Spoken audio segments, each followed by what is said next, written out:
Assalamualaikum warahmatullahi wabarakatuh. Nama saya Muhammad Dafa Khairiaddin dari kelas 11 MIA 1. Hari ini saya akan menjelaskan tentang kongsi dagang VOC. Rempah-rempah merupakan komoditas utama yang memancing kedatangan bangsa-bangsa Eropa ke Indonesia. Bangsa Belanda pertama kali datang ke Indonesia pada tahun 1596 di Pelabuhan Banten. Pada awalnya mereka hanya berdagang dengan pedagang-pedagang Indonesia di berbagai daerah. Besarnya keuntungan yang diperoleh menyebabkan para penguasa di Belanda bersaing untuk berlayar ke Maluku. Namun, dalam perkembangannya, mereka berniat menguasai dan memonopoli perdagangan rempah-rempah. Usaha tersebut dilakukan dengan membentuk VOC. 1. Sejarah berdirinya VOC. Pada tanggal 31 Desember 1600, Inggris yang membentuk perusahaan dagang Asia yang dinamai dengan The British East India Company atau EIC dan berpusat di Kalkuta, India. Pada tahun 1811, kedudukan Inggris sangat kuat dan meluas, bahkan pernah berhasil menempatkan kekuasaannya di Nusantara. Lalu pada tahun 1598, pemerintah dan parlemen Belanda mengusulkan untuk membentuk kongsi dagang yang lebih besar. Usulan ini pun terwujud dengan terbentuknya VOC pada tanggal 20 Maret 1602.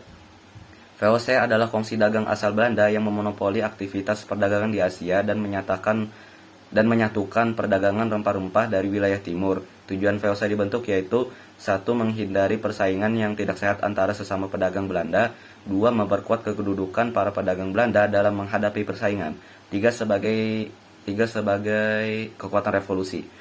Pada tahun 1610, secara kelembagaan diciptakan jabatan baru dalam VOC, yakni juga jabatan Gubernur Jenderal. Gubernur Jenderal VOC pertama yaitu Peter Both yang menjabat pada tahun 1602 sampai 1614. 2. Keserakahan dan kekejaman VOC. Setelah merasakan nikmatnya tinggal di Nusantara dan menikmati keuntungan yang melimpah dalam berdagang, Belanda semakin ingin menguasai Indonesia untuk memenuhi nafsu keserakahannya. VOC sering melakukan tindak pemaksaan dan kekerasan terhadap kaum pribumi. Hal ini menimbulkan kebencian rakyat dan para penguasa lokal. Tahun 1619, Gubernur Jenderal VOC Lawrence Real diganti dengan Gubernur Jenderal J.P. Kon. J.P. Kon dikenal sebagai Gubernur Jenderal yang berani, ambisius, dan juga kejam. Cara-cara J.P. Kon untuk meningkatkan eksploitasi kekayaan alam Nusantara yaitu 1. VOC melakukan campur tangan terhadap kerajaan di Nusantara. 2. Lembaga-lembaga pemerintahan masih bisa dipertahankan dengan harapan bisa diperalat atau dipengaruhi. 3. VOC selalu mengincar dan berusaha keras untuk menduduki tempat-tempat yang strategis. 4.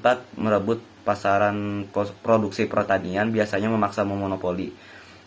Dan terakhir, tidak ikut aktif secara langsung dalam kegiatan produksi hasil pertanian. Ketiga, kemunduran VOC. Abad ke-18 merupakan awal kemunduran dari VOC. VOC dihadapkan pada berbagai kendala dan permasalahan yang cukup rumit. Adapun beberapa hal yang menyebabkan VOC mengalami kebangkrutan yaitu 1. VOC semakin lemah dalam keuangan karena banyak dikeluarkan untuk biaya perang. 2. Persaingan tetap dengan kongsi dagang lain seperti EIC. Ketiga, banyaknya pegawai VOC yang korupsi. 4. Dan yang terakhir, di Indonesia VOC memiliki daerah yang sangat luas sehingga membutuhkan banyak biaya untuk melakukan pengawasan. Untuk mengatasi berbagai kendala dan permasalahan, VOC meminta bantuan kepada pemerintah Belanda berupa pinjaman uang.